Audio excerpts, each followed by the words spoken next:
Subtraction simplex part 5.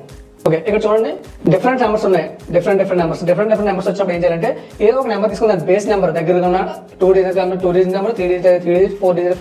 So దాని దగ్గరకు ఉన్న జీరోస్ వచ్చే నెంబర్ చూసుకొని దాని నుంచి దీన్ని సపరేట్ చేసినట్లయితే మనకి ఈజీగా ఆన్సర్ అయితే వస్తుంది అనమాట.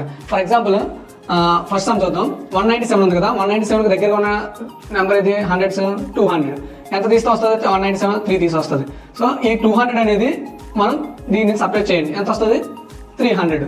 సో లాస్ట్ డిజిట్ అప్డేట్ చేయండి ఒకసారి. ఇక్కడ ఎంత ఉంది? 76 ఉంది. మరి ఆల్రెడీ మనం సపరేట్ చేసాం కాబట్టి ఈ నెంబర్ ఏం చేయాలి? దీనికి యాడ్ చేయాలన్నమాట. సో +3 చేస్తే ఎంత వస్తుంది? 79. అంటే టోటల్గా మనకి 379 వస్తుంది అనమాట. అలాగే సేమ్ థింగ్ ఇక్కడ అప్లై చేసినట్లయితే ఇక్కడ దీన్ని రౌండ్ ఫిగర్ చేస్తే ఎంత అవుతుంది? 300. ఎంత తీయాలి? 7. సో మొత్తం దీనికి యాడ్ చేస్తాం.